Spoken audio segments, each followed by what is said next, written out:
श्री स्वामी समर्थ. मी प्रांजली. 15 ऑक्टोबरला घटस्थापना आहे. या दिवशीपासून शारदीय नवरात्रीला सुरुवात होत आहे. तर सर्वात अगोदर मी तुम्हाला माझा अनुभव सांगते. बऱ्याच वर्षापासून मी माझ्या देवघरामध्ये मंगल कलशाची स्थापना करत आलेली आहे आणि मला सांगायला म्हणजे आनंद वाटतो. ते माझं लक असेल, पॉझिटिव्हिटी असेल, माझी श्रद्धा असेल देवाप्रती, मला माहित नाही, पण मी जोही नारळ मंगल कलशावर ठेवते आजपर्यंत तो माझा प्रत्येक नारळ हा उगवलेला आहे, म्हणजे त्याला नारळाचं झाड आलेलं आहे. आणि फक्त एक नारळ माझा जो आहे तो त्याला तडा गेलेला होता. आणि याच्या मागचा अनुभव असा की जेव्हाही माझ्या मंगल कलशातील नारळाला फुटते, म्हणजे ते झाड उगवतं, कोंब येतं, त्यावेळेला खरंच म्हणजे दत्त महाराजांची कृपा म्हणा किंवा काहीही म्हणा, माझ्या आयुष्यामध्ये काहीतरी चांगलं होतं, किंवा ही माझ्या मनातील पॉझिटिव्हिटी म्हणा, किंवा माझा भाव की नाही हे उगवलं तर माझ्या आयुष्यामध्ये चांगलं होणार, हेही असू शकतं, काहीही असू शकतं. पण काहीतरी चांगली गोष्ट माझ्या आयुष्यामध्ये होते, ती लक्षात राहण्यासारखी होते. आणि दुसरं एक म्हणजे एक वेळा ज्या वेळेला माझ्या घरातील नारळाला तडा गेला होता त्यावेळेला खरंच म्हणजे असं काहीतरी प्रॉब्लेम होतं की जे आलं असतं आणि ते नको असलेल्या गोष्टी झाल्या असत्या, आणि मला वाटतं की ते संकट त्या मंगल कलशातील नारळाने स्वतःवर घेतलं आणि त्याला तडा गेला. त्यामुळे मी माझ्या स्वतःच्या याच्यावरून सांगते की मंगल कलशावर माझी नितांत अशी श्रद्धा आहे, माझा भाव आहे.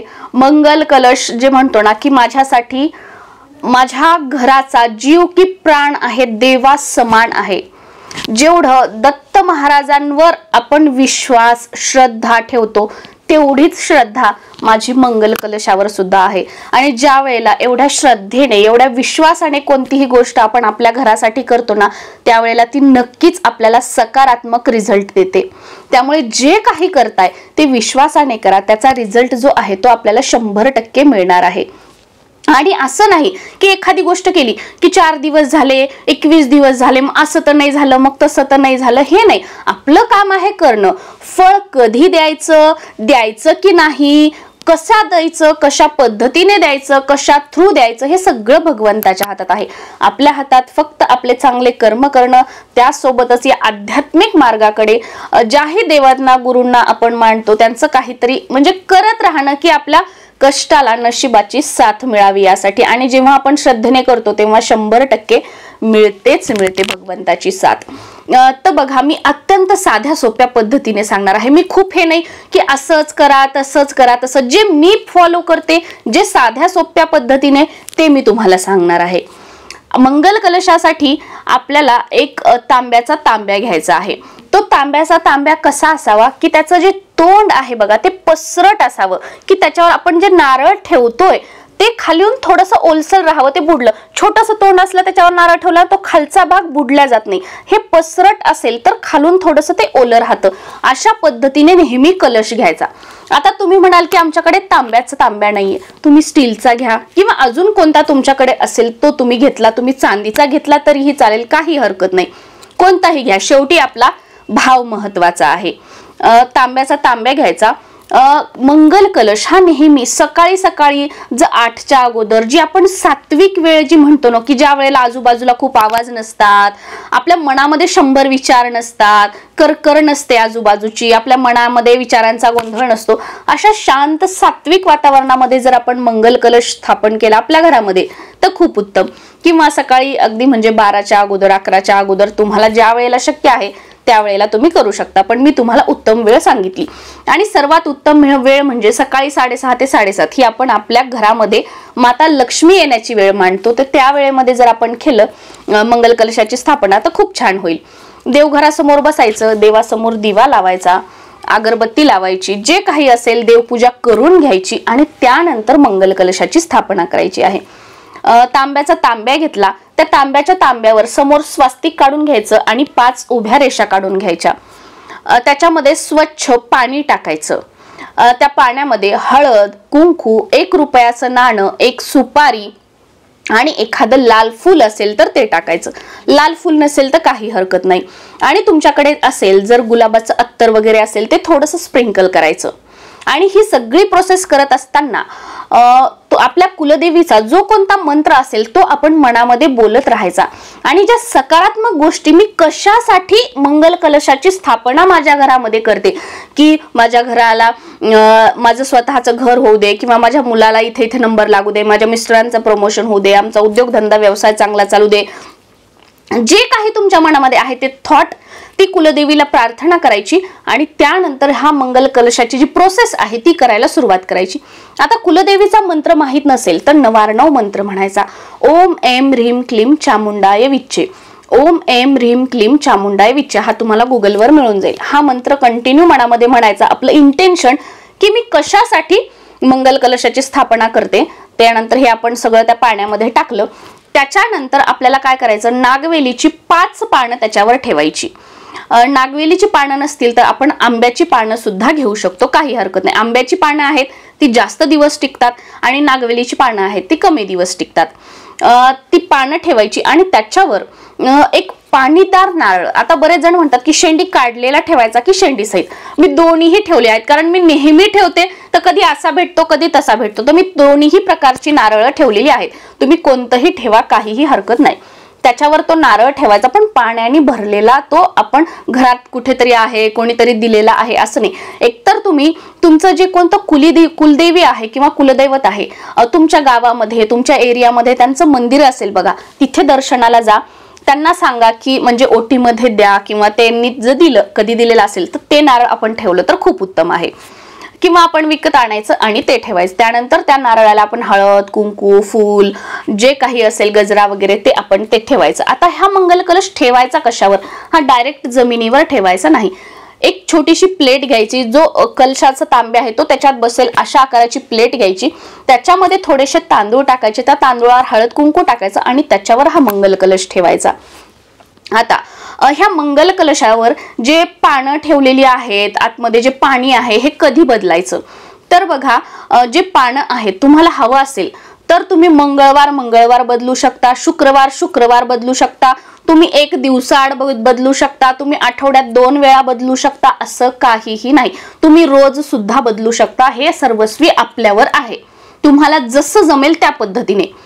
त्यातलं पाणी सेम तुम्हाला जमलं मंगळवार, शुक्रवार, रोज असेल तर रोज, कसंही चालेल. आपल्या मनावर हे करायचं आहे.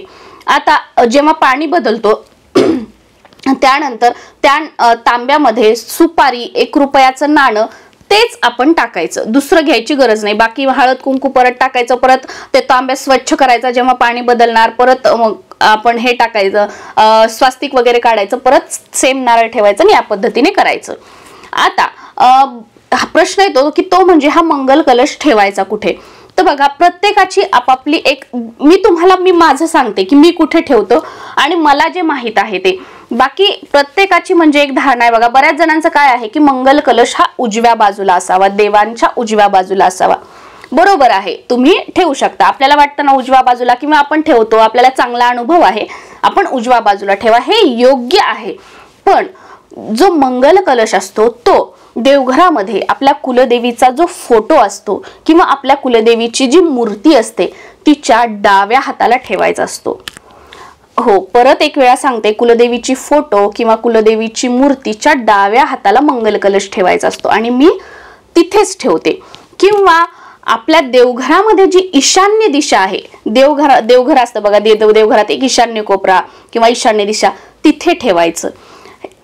तुम्हाला ठेवायचं असेल तर तुम्ही ठेवू शकता. म्हणजे मी या 2 ठिकाणी ठेवते म्हणून मी तुम्हाला सांगितलं. बाकी आपण देवांच्या उजव्या बाजूला सुद्धा ठेवू शकतो, काहीही हरकत नाही, आपण ठेवू शकतो. किंवा तुम्हाला जर देवघरासमोर जागाच नसेल, अगदी देवघराच्या बाहेर तुम्हाला जिथे जागा आहे तिथे तुम्ही ठेवा. मी काय म्हणेल, शेवटी आपला भाव महत्वाचा. या मागची आपल्या कुलदेवी प्रती, देवी देवतांप्रती आपली श्रद्धा महत्वाची. तुम्हाला देवघराच्या आजूबाजूला जर देवघरात जागा नसेल तर कुठेही तुम्ही ठेवा, काहीही वाईट होणार नाही. कोणतेही देवी, कोणतेही देवता कधीही आपलं वाईट करत नाहीत. आपल्यासोबत वाईट होत असतं ते आपल्या कर्मांमुळे. ही गोष्ट आपण लक्षात ठेवायची. आणि या पद्धतीने आपल्याला मंगल कलशाची स्थापना करायची आहे आणि तो ठेवायचा आहे. आता मंगल कलशाला जर कोंब फुटलं, नारळचे झाड उगवलं तर काय करायचं तर मी काय करते बघा, ते नारळ जसं म्हणजे खूप असं मोठं होऊ देते आणि ते मोठं झाल्यानंतर जर घराच्या आजूबाजूला जिथे कुठे एखादं मंदिर असेल, एखादा आश्रम असेल किंवा काहीही असेल, तिथे मी ते लावून देते. आत्ताच रिसेंटली माझं जे मी नारळ दिलेलं आहे, तर आमच्याच इथे एक म्हणजे असे आपण जे म्हणतो ना की महाराज वगैरे ज्या गावातले असतात त्यांना खूप मानतात, तर त्यांचा आश्रम आहे तिथे मी लावायला दिलेला आहे. आणि असं म्हणतात की जिथे आपण हे झाड अशा ठिकाणी द्यायचं की तिथे त्याची काळजी घेतली जाईल, ते वाढवलं जाईल. जसं जसं ते झाड वाढत जाईल तशी तशी आपली प्रगती होते असं म्हटलं जातं. आणि ही आपली भावना आणि माझी तर श्रद्धा आहे. त्यामुळे जिथे त्या झाडाची काळजी घेतली जाईल असे कितीतरी नारळ मी दिलेले आहेत. तर ते नारळ तिथे उगवतं. आणि त्याच्यानंतर आता मी स्वतः सुद्धा या नवरात्रीमध्ये मंगल कलशाची स्थापना करणार आहे. आता हे आपण नारळ उगवल्यानंतर या पद्धतीने करू शकतो. परत दुसरं मंगल कलशाची स्थापना करू शकतो. आता बऱ्याच जणांचं असं येईल की आमचं नारळ उगवतच नाही. त्याला काय, जेव्हा आपण पाणी बदलतो किंवा जेव्हा आपण पानं बदलतो त्यावेळेला ते नारळ सुद्धा आपल्याला भिजवायचं असतं. फक्त ते कोरडं जशाला तसं ठेवलं असं नाही, ते भिजवायचं, त्यातलं पाणी गळू द्यायचं आणि परत त्या मंगल कलशावर ठेवायचं आहे. आता बरेच जण काय करतात की पौर्णिमा हे नारळ बदलतात किंवा 3 महिने 4 महिने वाटलं तेव्हा हे नारळ विसर्जित करतात, दुसरं ठेवतात. तुम्हाला हवं असेल तर तुम्ही असंही करू शकता, पण मी असं नाही. माझं त्याच्यावर ते कोंब उगवतं, ते नारळ उगवतं, त्याचं झाड होतं. मग त्यानंतर मी जे दुसरं नारळ आहे ते मंगल कलशावर ठेवत असते. तर या पद्धतीने साध्या सोप्या पद्धतीने मंगल कलशाची स्थापना या नवरात्रीच्या 9 दिवसांमध्ये ज्या दिवशी तुम्हाला शक्य आहे, घटस्थापनेच्या दिवशी जर आपण केलं तर खूप उत्तम आहे. किंवा नवरात्रीचे 9 दिवसही शुभ आहेत. ज्या कोणत्या दिवशी तुम्हाला शक्य आहे त्या दिवशी आपण नक्कीच मंगल कलशाची आपल्या देवघरामध्ये स्थापना करायची आहे. श्री स्वामी समर्थ.